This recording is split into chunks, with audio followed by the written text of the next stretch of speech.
Coming up today, Korea and Mexico agreed to restart negotiations on a bilateral free trade deal during summit talks in Mexico City. The two countries will also work more closely in infrastructure, transport and water management. Korea's political parties are looking to sway the minds of voters with 8 more days before the 2016 general election. The leaders are drumming up support in regions that could still go either way. Plus, governments around the world begin investigating possible financial wrongdoing by the rich and powerful, following a leak of documents from a law firm in Panama. Stay tuned for these stories and more.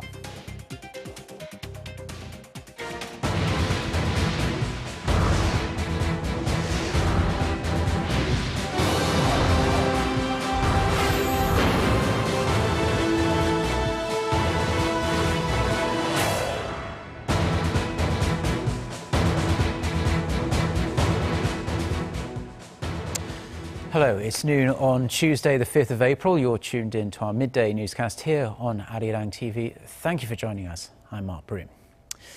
President Park Geun-hye's trip to Mexico is our starting point this afternoon, and the door is now open for the continuation of free trade talks with Mexico, Korea's biggest trade partner in Latin America.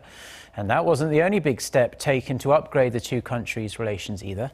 Our Presidential Office correspondent Song Ji-sun filed this report from Mexico City. It's being hailed as a breakthrough to expedite a long-stalled negotiation process.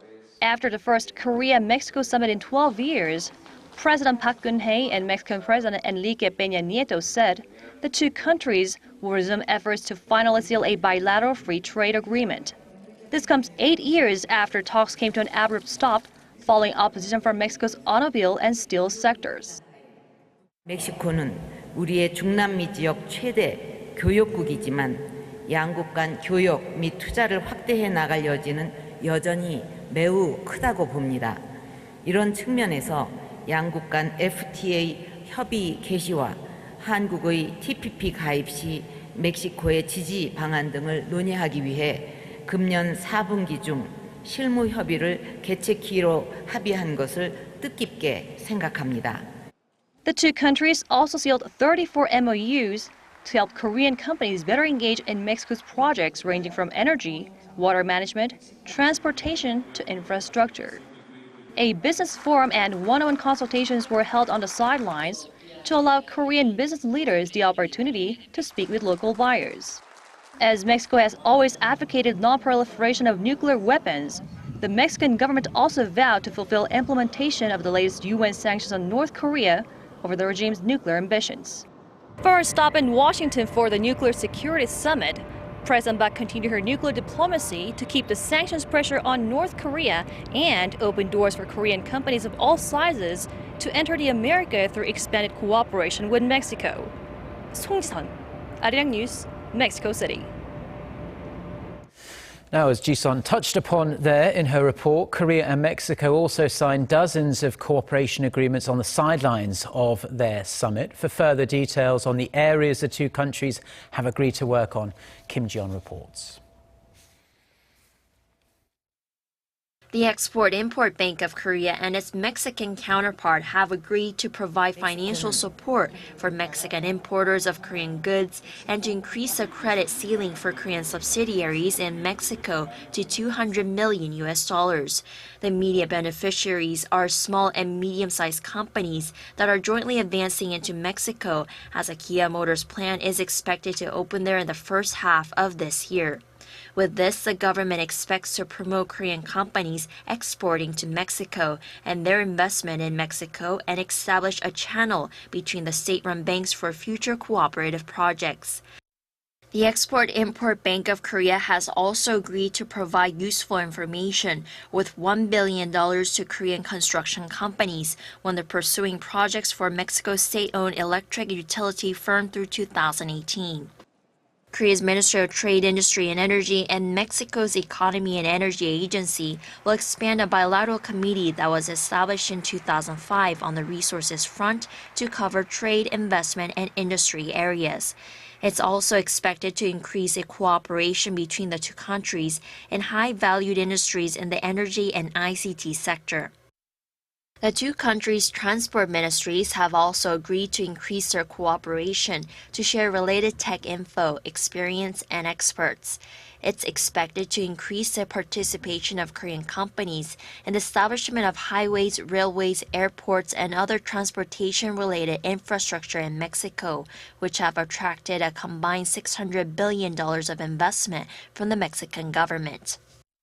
Korea's Ministry of Land, Infrastructure, and Transport has also sealed a deal with Mexico's Environment Ministry to form a consultative group of local experts to build smart water management systems in Mexico.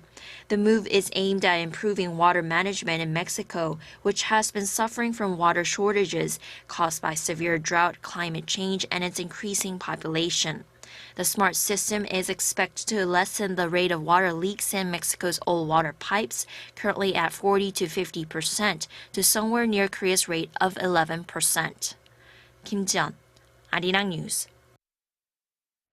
Now, during the summit, President Park Geun-hye and her Mexican counterpart agreed to restart talks on a free trade agreement. Among the major countries in Latin America, Mexico is the only one with which Korea does not have a bilateral or a multilateral FTA. Kim Min-ji has the details. Korea and Mexico are resuming negotiations on a free trade deal after they were dropped 8 years ago. The deal could represent a breakthrough for Korea's slowing exports. Not only is Mexico the second largest market in Latin America after Brazil, it's also a member of NAFTA and the Trans-Pacific Partnership. Mexico is a very important country for Korea. It's part of multiple free trade deals. Korea can use Mexico as an export hub, which can act as a bridge for Korean companies to expand into American markets.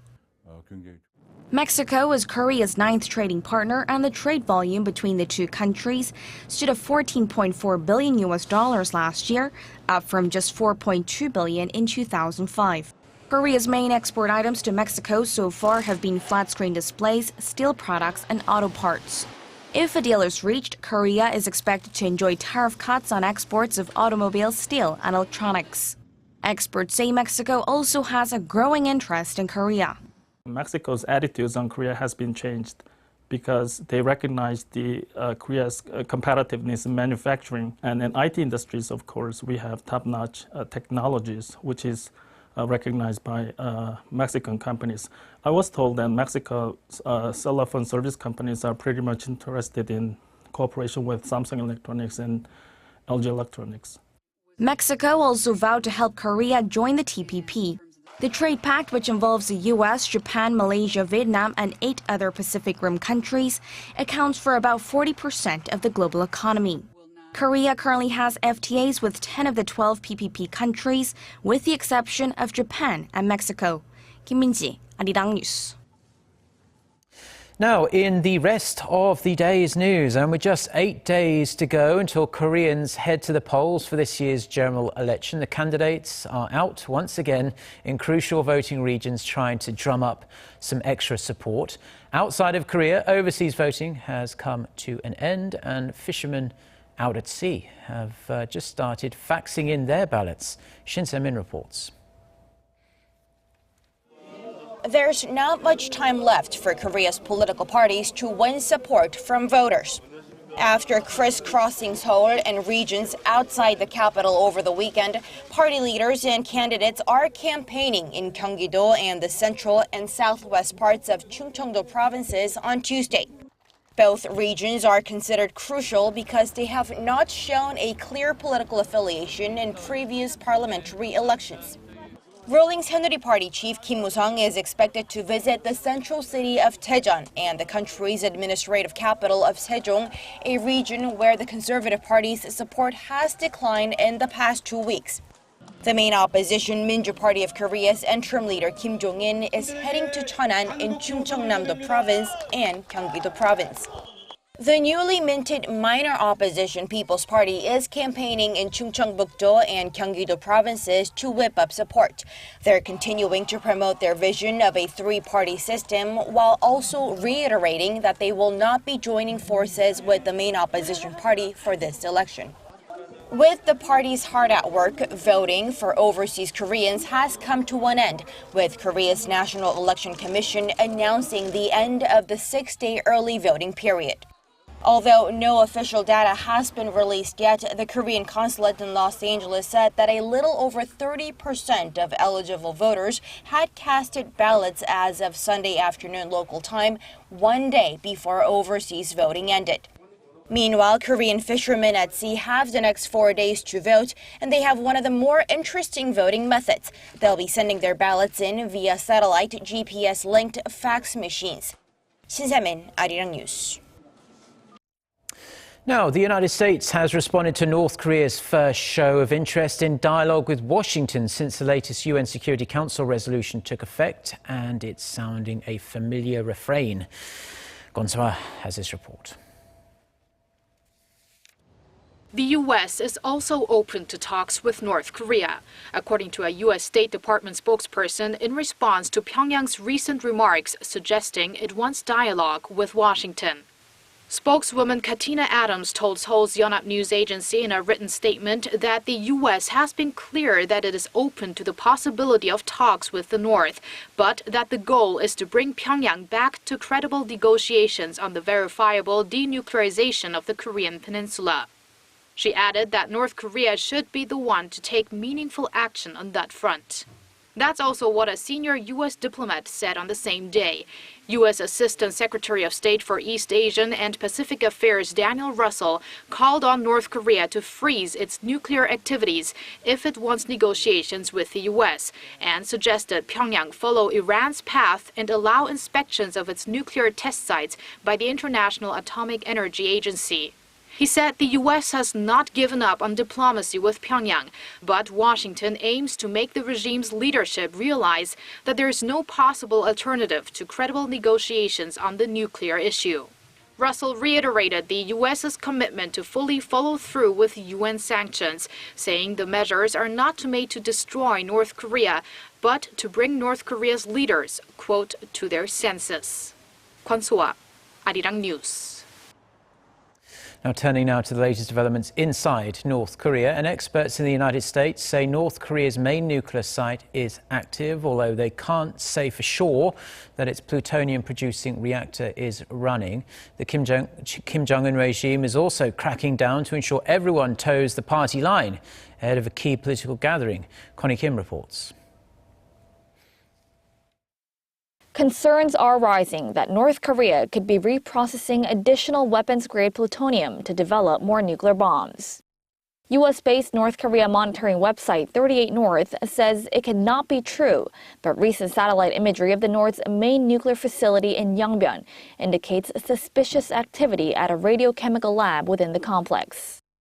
38 North said exhaust plumes from a thermal plant used to heat the lab have been observed 2 to 3 times during the past 5 weeks, and this is unusual since activity has rarely been seen there.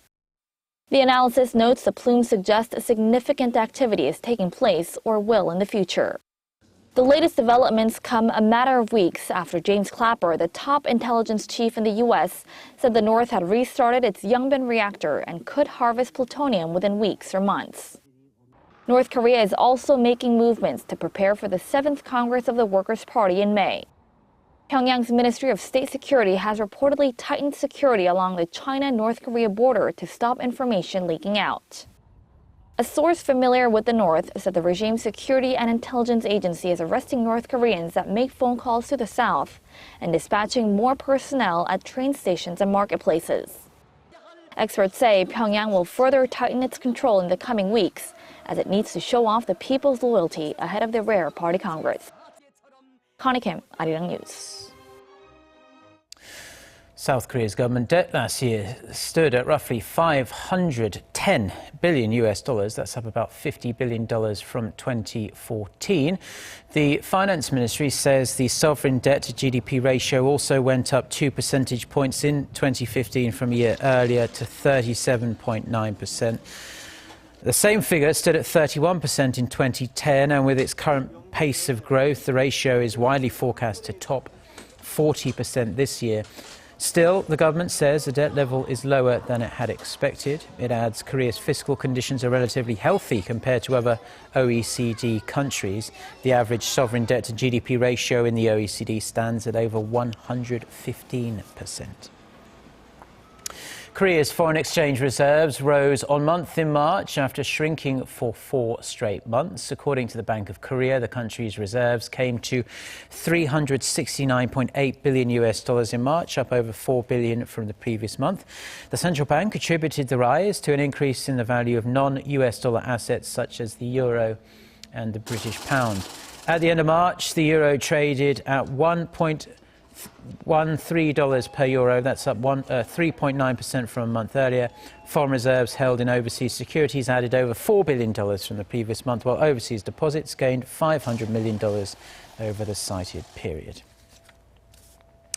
Now to the latest on the leak of millions of confidential documents detailing how some of the world's rich and powerful hide their wealth.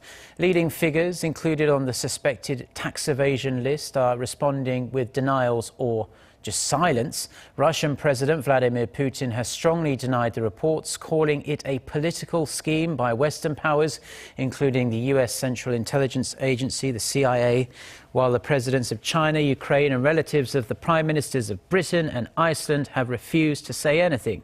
The company subject to the leak, a law firm in Panama, has also denied any wrongdoing. We were hacked. We are currently looking into who was behind the attack, and we have already filed a complaint with the authorities. Hacking is a serious crime. Now, the US Department of Justice says it's working to determine if there's evidence of corruption or other violations of US law. The Korea Center for Investigative Journalism is set to carry out further investigations into the eldest son of former South Korean President Noh Tae-woo, a gentleman by the name of Noh Jae-hoon, who was also included on that list. And with that, those are the stories we have for you at this hour. For more of the latest, don't forget to check out the website arirang.com/news. All the latest news stories are on there. And also our next news bulletin is coming up at 3 p.m. Korea time. That is Newsbreak with our very own Han Dan. Have a wonderful rest of the day wherever you're watching us. Goodbye.